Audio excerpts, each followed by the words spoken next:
Have you reached 70 only to realize you're still carrying weights that were never yours? What I'm about to share will transform your final chapter into the most peaceful one you've ever lived. Have you ever woken up in the middle of the night, your mind racing with thoughts you can't seem to quiet? Perhaps it's a relationship that ended years ago, still sitting heavy in your heart. Maybe it's a choice you made decades back that you keep replaying, wondering what might have been different. Or could it be the face you see in the mirror each morning, reminding you that time has moved forward, whether you are ready or not? I want to share something with you today that changed my own life and the lives of countless others who have walked this path before us. After 70 years of living, breathing, learning, and sometimes struggling, there comes a moment of profound clarity. It's not about what we've accumulated or achieved. It's not even about the memories we've carefully preserved like precious photographs in an album. The deepest peace we can know in this beautiful stage of life comes from something that might seem counterintuitive at first. It comes from learning to let go. Now, I know what you might be thinking. Let go? But I've spent my whole life building, creating, holding on to what matters. And yes, you're absolutely right. You have. And that was perfect for its time. But imagine for a moment carrying a suitcase up a mountain. At the beginning of the climb, when you're young and strong, you barely notice its weight. But after hours of climbing, after decades of carrying, that same suitcase becomes almost unbearable. Not because it got heavier, but because you've been holding it for so long. What if I told you that right now, at this very moment, you have permission to set it down? Not to abandon your life or your memories, but to carry them differently, to hold them more gently, to transform the weight of your experiences into the lightness of wisdom. Let me take you back to a story I heard many years ago when I was still learning these truths myself. There was an elderly woman who came to see a Buddhist master. She was 82 years old, and she carried herself with the kind of weariness that comes not from physical exhaustion, but from something deeper. She sat before the master and said, "I've done everything I was supposed to do. I raised good children. I was faithful to my husband for 56 years until he passed. I went to church. I helped my neighbors. I saved money. But I'm not happy. I'm not at peace." "Why?" The master looked at her with infinite kindness and asked, "What are you carrying?" She seemed confused. "Carrying? I'm not carrying anything. I left my purse at the door." "I don't mean in your hands," the master said softly. "I mean in your heart, in your mind. What weights are you carrying there?" And then something remarkable happened. This woman, who had held herself together so perfectly for so many years, began to speak. She talked about her sister, who had stopped calling her 20 years ago over a misunderstanding that now seemed so small.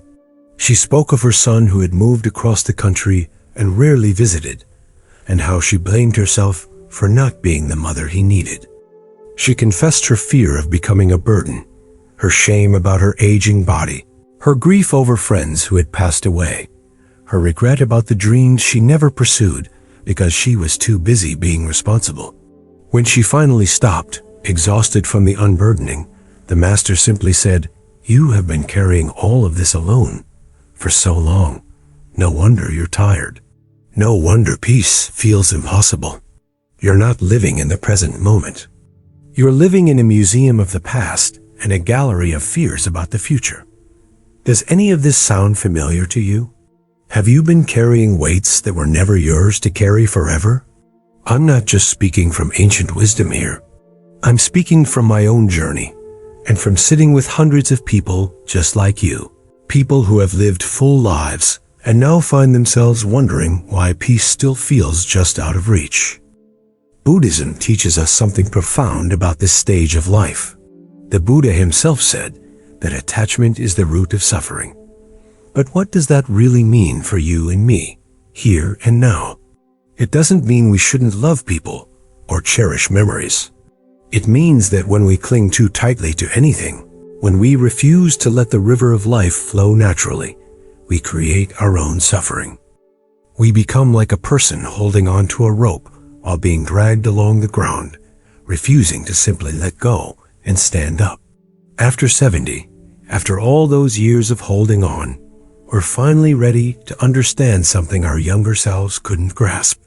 We're ready to understand that letting go isn't giving up. It's growing up into the fullest expression of who we can be. So what exactly do we need to release? Let me walk with you through this garden of possibilities. And as I share each one, I invite you to pause and feel whether it resonates in your own heart. Don't rush. We have time. That's one of the gifts of this age, isn't it? We finally have time. First, there are the relationships that have become toxic or simply no longer serve anyone's highest good. I know this is painful to consider. Perhaps you have an adult child who criticizes you constantly, who makes you feel small even though you gave them everything. Or maybe there's a friend from decades ago who now only calls to complain, who drains your energy every single time you speak. You keep holding on because you remember who they used to be, or because you feel obligated, or because you're afraid of being alone. But here's what the Buddhist path illuminates for us. Every moment you spend in a relationship that diminishes you is a moment stolen from your own peace, your own growth, your own capacity to love freely. This doesn't mean you have to cut people out dramatically or with anger. It means you can lovingly create boundaries. You can bless someone from a distance.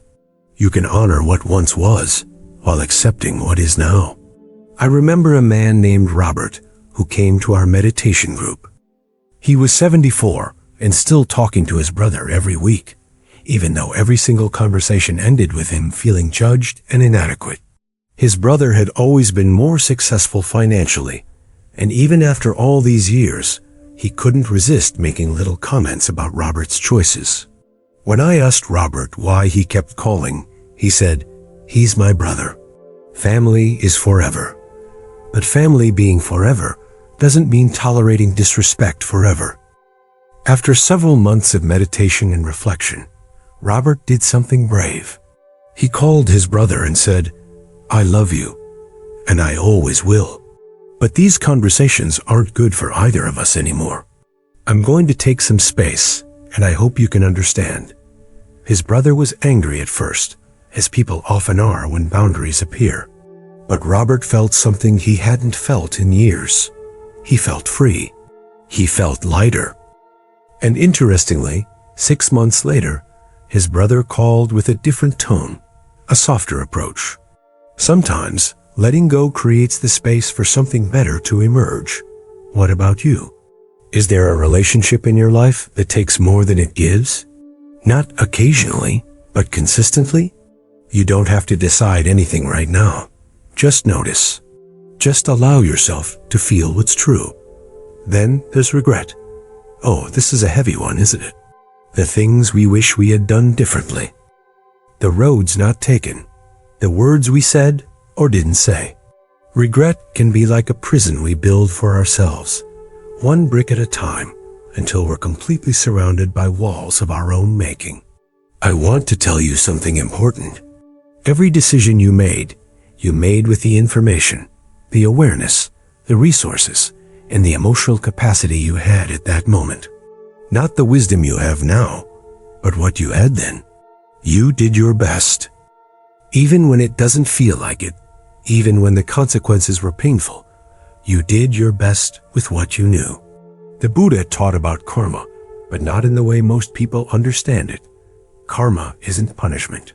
It's simply cause and effect, action and consequence, woven through the fabric of our lives.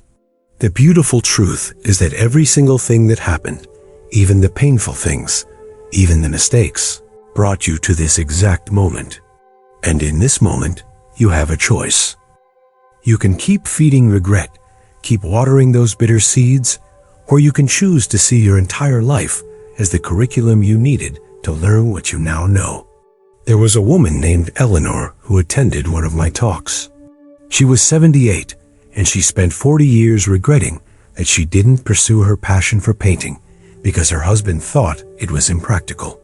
He had passed away 10 years earlier, and she still hadn't forgiven herself for giving up her dream. I asked her a simple question. If you pick up a brush today, is it too late? She looked at me with tears in her eyes. I'm 78. What's the point? The point, I said gently, is that you're still alive.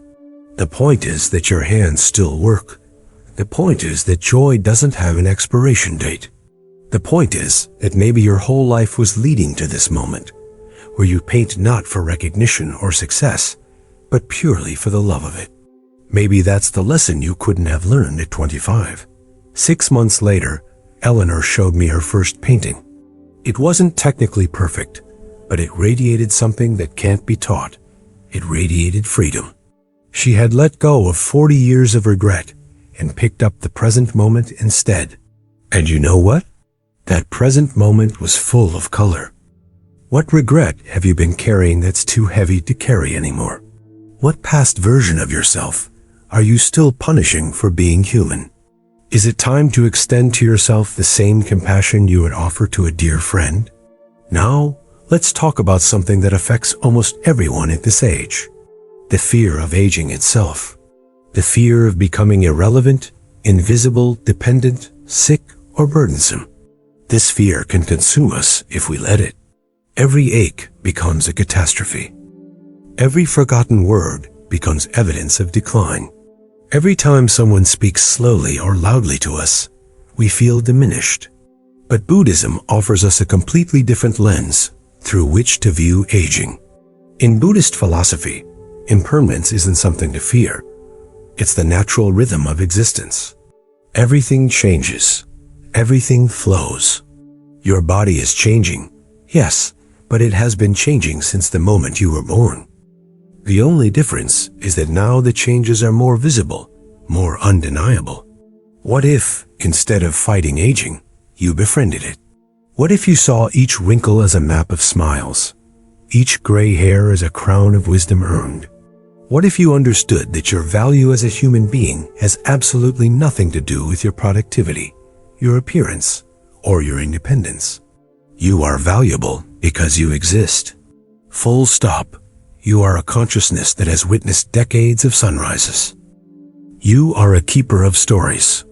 You are someone who has loved and lost and loved again. You are someone who has seen the world transform in ways that younger generations can barely imagine. That is not irrelevant. That is precious. I often share a teaching about the seasons.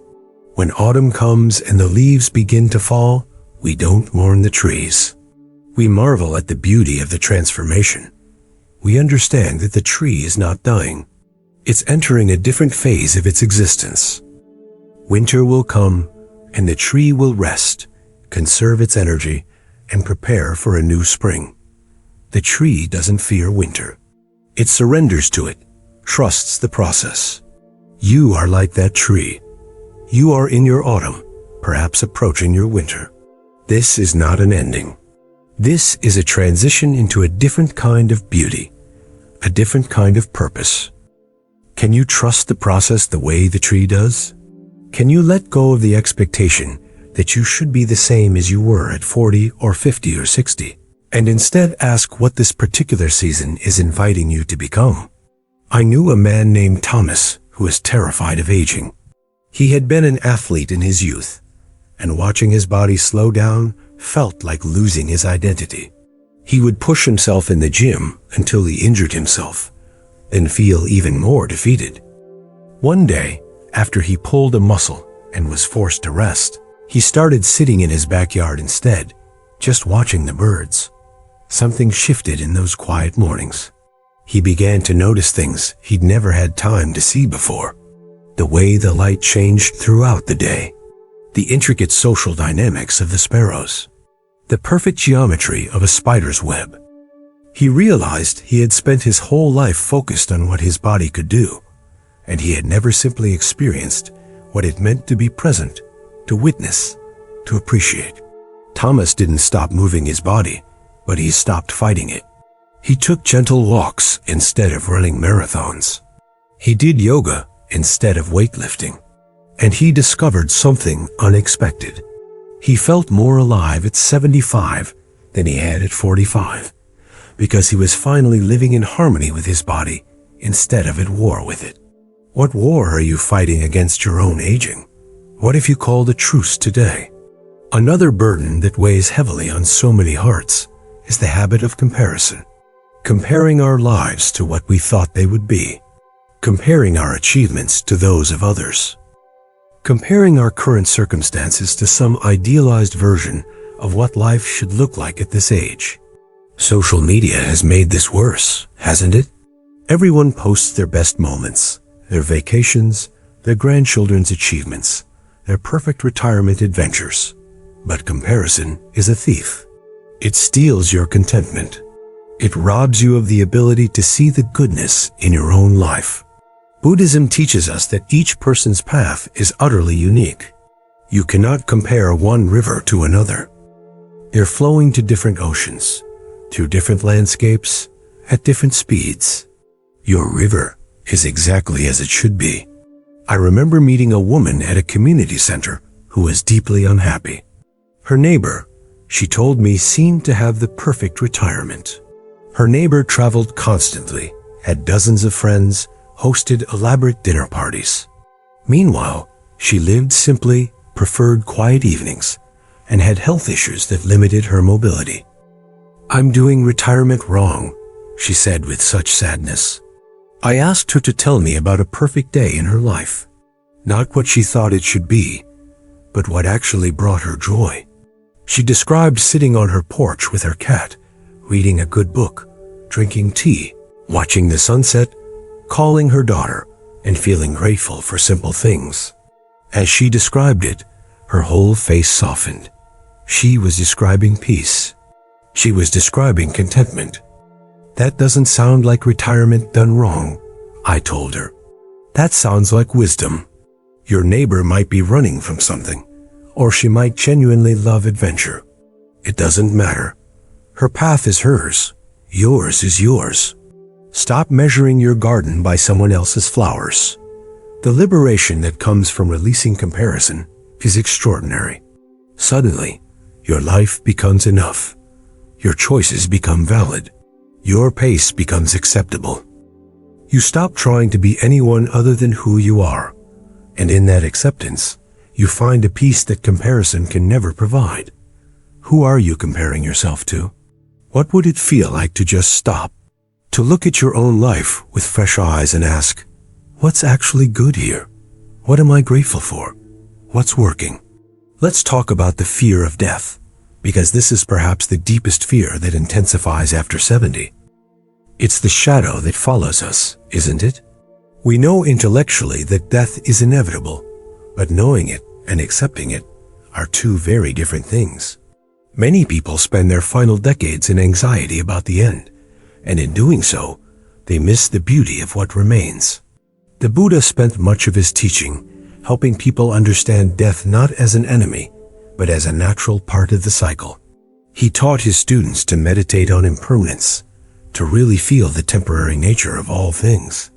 Not to become morbid or depressed, but to become fully alive. When you truly accept that your time is limited, suddenly each moment becomes precious. Each conversation becomes meaningful. Each sunrise becomes a gift.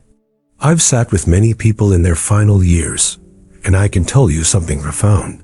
The ones who were at peace weren't the ones who fought death the hardest. They were the ones who had made peace with it. They had let go of the fear, and in doing so, they found they could actually live more fully in whatever time remained. There's a famous Zen story about a man being chased by a tiger. He runs to the edge of a cliff and climbs down a vine to escape. But when he looks down, there's another tiger waiting below. And then he notices two mice, one white and one black, gnawing at the vine. In that moment of absolute peril, he notices a wild strawberry growing on the cliff face. He picks it and eats it, and it's the most delicious thing he's ever tasted. This is the teaching. The tigers represent death, which is both behind us and ahead of us. The mice represent time, day, and night, constantly eroding the vine of our life. We could spend every moment terrified of the tigers, or we can taste the strawberry. We can be fully present to this moment, this breath, this experience of being alive. What if you stopped fighting death and instead asked, how do I want to live whatever time I have? What if you made a list not of fears, but of joys, not of regrets, but of possibilities, not of what you're losing, but of what you're grateful to have experienced? There's also the matter of control, which is something we all struggle to release. After 70, life has usually delivered enough curveballs that we know intellectually that we can't control everything. But emotionally, we still try, don't we? We try to control our adult children's choices. We try to control our health through sheer willpower. We try to control how people perceive us, how situations unfold, how the future develops. But control is an illusion, and holding on to it is exhausting. The Buddhist concept of surrender doesn't mean passivity. It means understanding what's yours to influence and what you must simply accept. It means planting seeds, but letting go of the outcome. It means doing your best and then trusting the universe to unfold as it will. I think of a man named David, who is a CEO for 40 years. He was used to making decisions, controlling outcomes, and demanding results. In retirement, he tried to control his family the same way, offering unsolicited advice, criticizing choices, trying to micromanage his adult children's lives. They started avoiding him, and he couldn't understand why. When he came to speak with me, he was hurt and confused. I asked him, "What are you afraid will happen if you let go of control?" He was silent for a long time. Then he said quietly that they won't need me anymore, that I'll be irrelevant. There it was, the fear underneath the control. So we worked on helping him understand that his value wasn't in controlling or fixing or managing. His value was in being present, in listening, in offering wisdom only when asked, in loving without conditions. It took time, but he learned to bite his tongue, to ask questions instead of giving answers, to support instead of direct. His relationships transformed. His children started calling more. His grandchildren actually wanted to spend time with him. And he felt lighter than he had in decades because he wasn't carrying the weight of everyone else's life anymore. He was just carrying his own, and that was enough. What are you trying to control that isn't yours to control? What would it feel like to release that burden? Material possessions are another weight many carry too long. After decades of accumulating, our homes can become museums or storage facilities. Every closet stuffed with things we might need someday. Every drawer filled with papers and keepsakes we can't quite part with. Buddhism teaches us that attachment to material things creates suffering because all material things are impermanent. They break, decay, or eventually must be left behind. I'm not suggesting you get rid of everything and live like a monk, though you're welcome to if that calls to you. I'm suggesting you look around your home and ask yourself honestly, what here actually serves me? What brings me joy?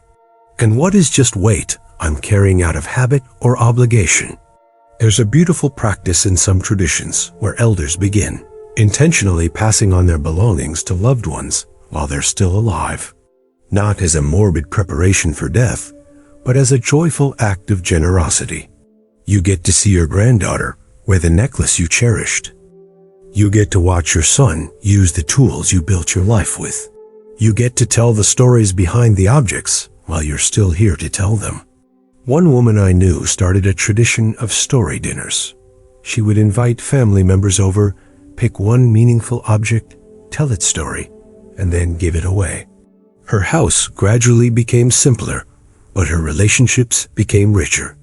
The objects found new life, new purpose, and she found freedom in releasing them. What in your physical world is ready to be released? What's cluttering not just your space, but your energy? Then there's the burden of unforgiveness, which might be the heaviest weight of all. After 70 years, most of us have been hurt. Some of those hurts are small and have faded, but others remain fresh, even decades later. A betrayal, abandonment, an injustice, words that cut to the bone, actions that change the course of our lives. Buddhism doesn't teach us to forgive because the other person deserves it. It teaches us to forgive because we deserve peace. Carrying resentment is like drinking poison and expecting the other person to die. It doesn't hurt them. It only hurts you. Every time you revisit the anger, you re-injure yourself. Every time you tell the story of what they did, you relive the pain. Forgiveness doesn't mean what they did was okay. It doesn't mean you have to reconcile or let them back into your life. It simply means you're choosing to stop carrying the weight of their actions in your heart. You're choosing your own peace over the satisfaction of remaining a victim. I knew a woman named Margaret who hadn't spoken to her daughter in 15 years. The estrangement began over the daughter's choice of spouse, and it hardened over time into something neither of them knew how to break. Margaret's health was declining, and everyone around her encouraged reconciliation, but she was stuck.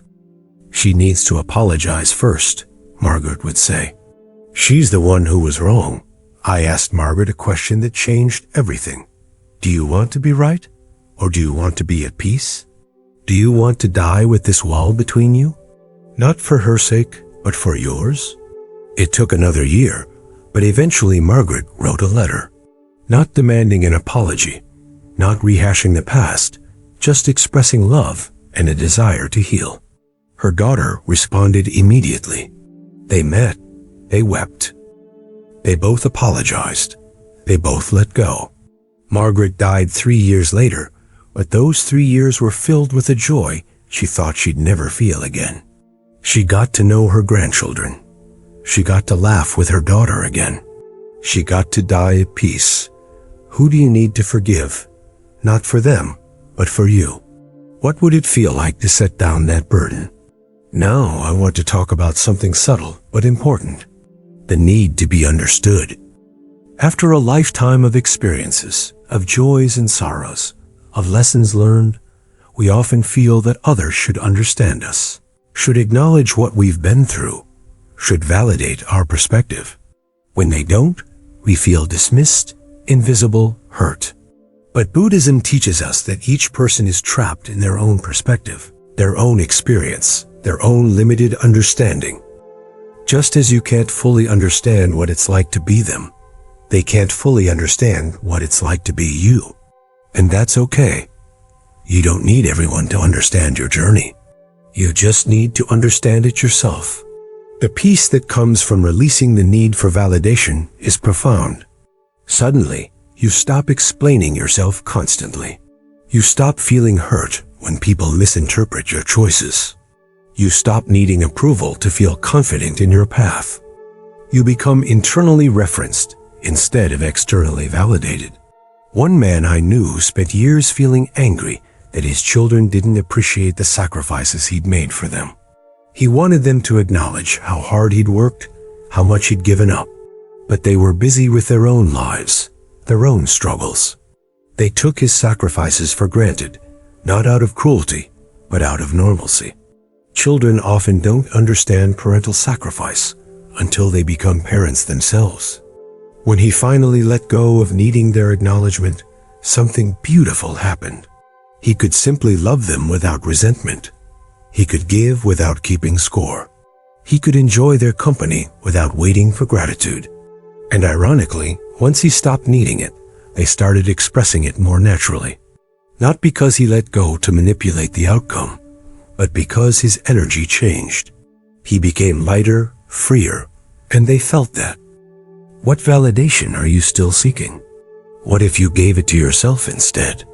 Let's talk about identity, because this is crucial. For most of your life, you've been defined by roles. Mother, father, employee, provider, professional, caregiver. These roles gave you purpose, structure, and meaning. But now, Many of those roles have shifted or ended.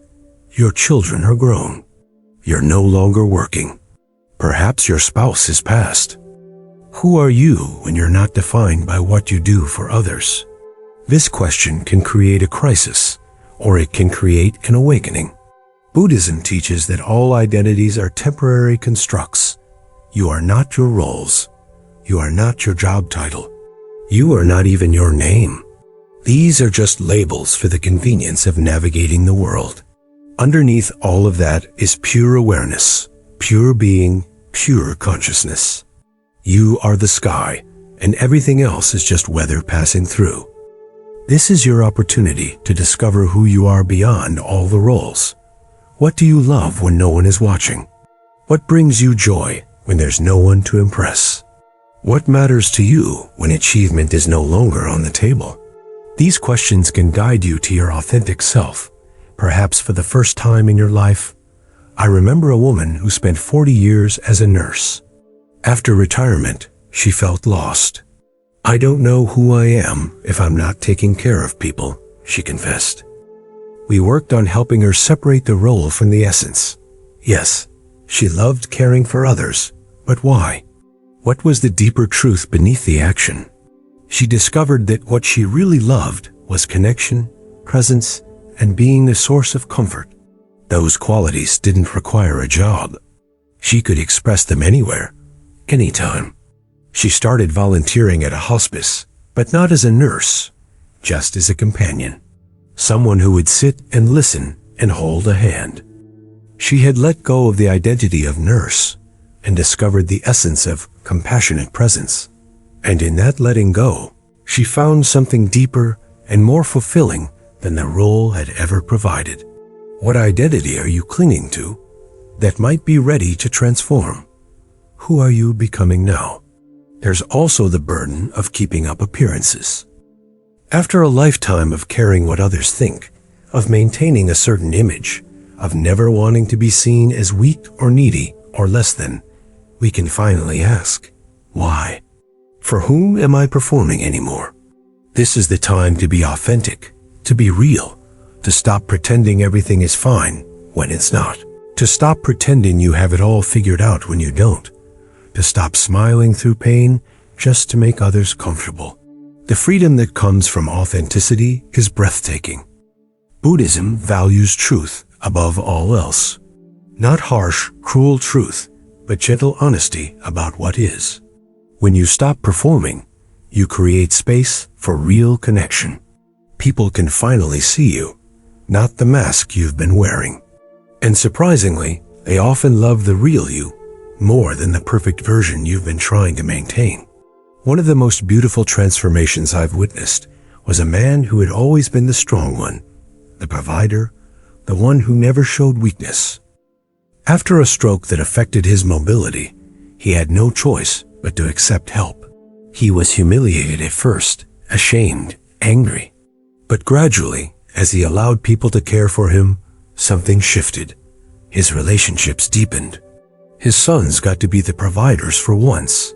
His friends got to show up for him the way he'd always shown up for them.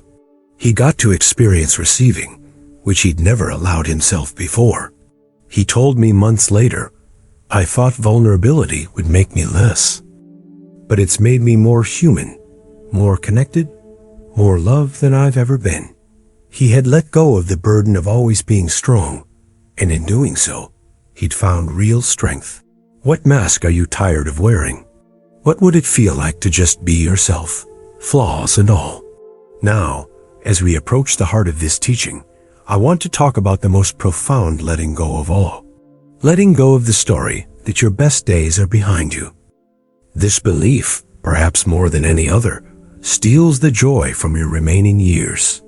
If you believe your life peaked at 40 or 50 or 60, then every day after that is just a decline, a waiting period, a slow march toward the end.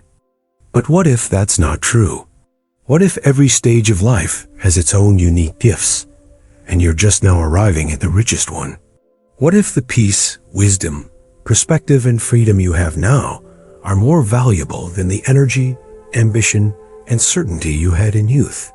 In Buddhist monasteries, The oldest monks are revered, not pitied. They're seen as having reached the pinnacle of potential, not the end of usefulness. They're the ones who sit in meditation with the deepest stillness. They're the ones whose words carry the most weight because they're spoken from direct experience, not theory. They're the ones who can smile at the young monk's intensity and remember that they, too, once thought the destination mattered more than the journey. You are that elder now. You are the wise one. Not because you have all the answers, but because you've lived all the questions. Your value doesn't come from what you can still produce, but from what you've become. And what you're becoming, if you let yourself, is someone who has released the unnecessary and embraced the essential. I think about a teaching that changed my life. A Zen master was asked, "What is enlightenment?" He said, "Before enlightenment, chop wood, carry water. After enlightenment, chop wood, carry water. The tasks are the same. The person doing them is transformed. Your life might look similar on the outside. You still wake up, drink your coffee, go through your routines. But if you've done the work of letting go, everything is different.